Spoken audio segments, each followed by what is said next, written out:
विगत दिनों सारण जिला अंतर्गत ईश्वरपुर मसरक एवं अन्य थाना क्षेत्रों में मिलावटी शराब से मृत्यु होने की बात प्रकाश में आई थी और इसको लेकर के कांड दर्ज करके एसआईटी गठित करके कार्रवाई की जा रही थी।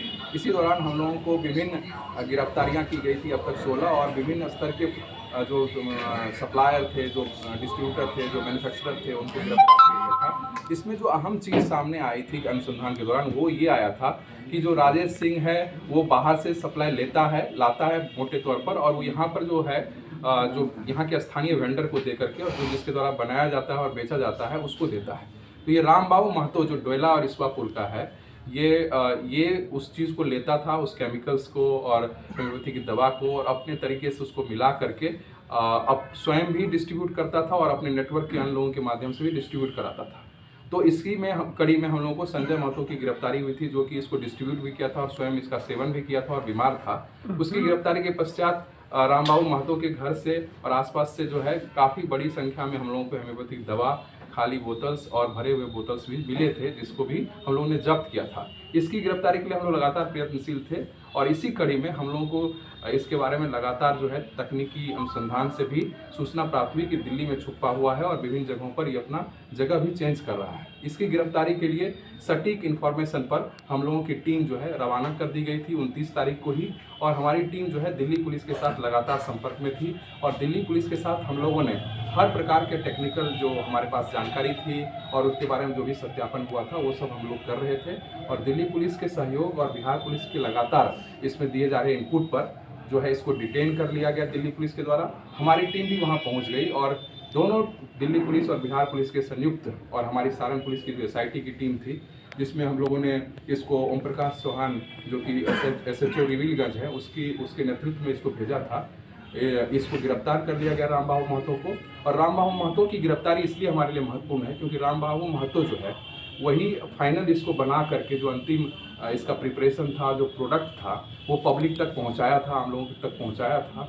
तो वो हमें वहाँ से एक कड़ी निश्चित तौर पर इसमें हमारे सामने आएगी कि आखिर क्या इसमें गलती हुई थी, what went wrong that it becomes the poisonous drink.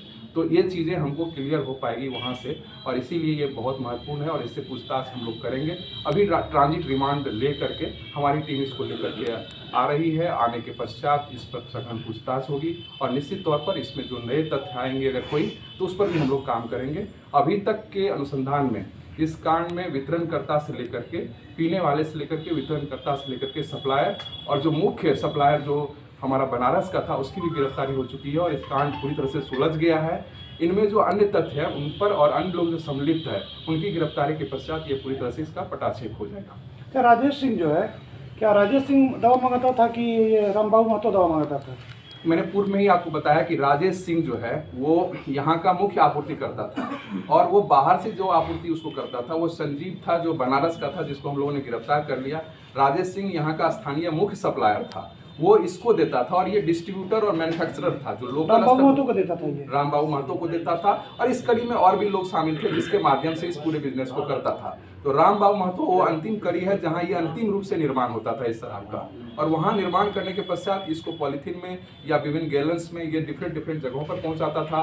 और ये हम लोगों के पास पुख्ता और तकनीकी साक्ष्य है कि जिन जिन लोगों की जहाँ मृत्यु हुई है वहाँ रामबाबू महतो भी जो है वो गया है। यहाँ यह भी बताना है कि जो सिवान के भगवानपुर घाट थाना क्षेत्र में जो घटना हुई थी वहाँ भी रामबाबू महतो के द्वारा ही पहुंचाई गई थी। वहाँ भी इसका लोकेशन मिला हम लोगों को, और वहाँ जो गाड़ी बरामद हुई है जो वो भी उसको भी जब जब्त किया गया तो ये पता चला कि वो भी इसी के भाई की है। और ये भी आपको बताना होगा हमें कि इसमें हम लोगों ने हरेराम महतो की पूर्व में गिरफ्तारी कर ली थी। हरेराम महतो इसका भाई ही है और एक इसका और भाई है जिसकी गिरफ्तारी के लिए हम लोग प्रयास कर रहे हैं, जिसका वो गाड़ी सिवान से बरामद हुआ।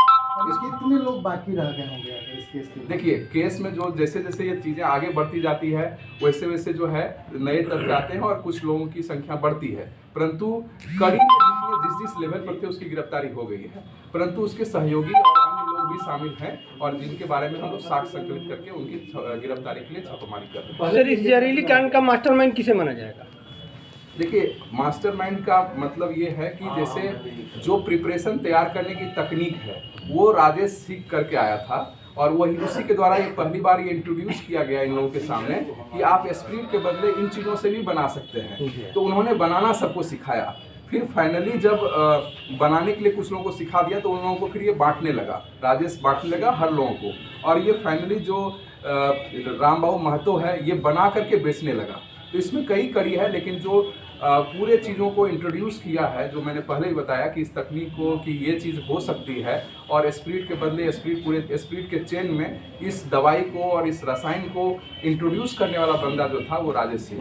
मुख्य आपूर्तिकर्ता इसको कह सकते हैं कि ये 2 कांड तो अभी ईश्वापुर और मसरक का है। इसके अलावा शाहजीपुर से ये 99-20 में शराब के कांड में भी जो है जेल गया हुआ है।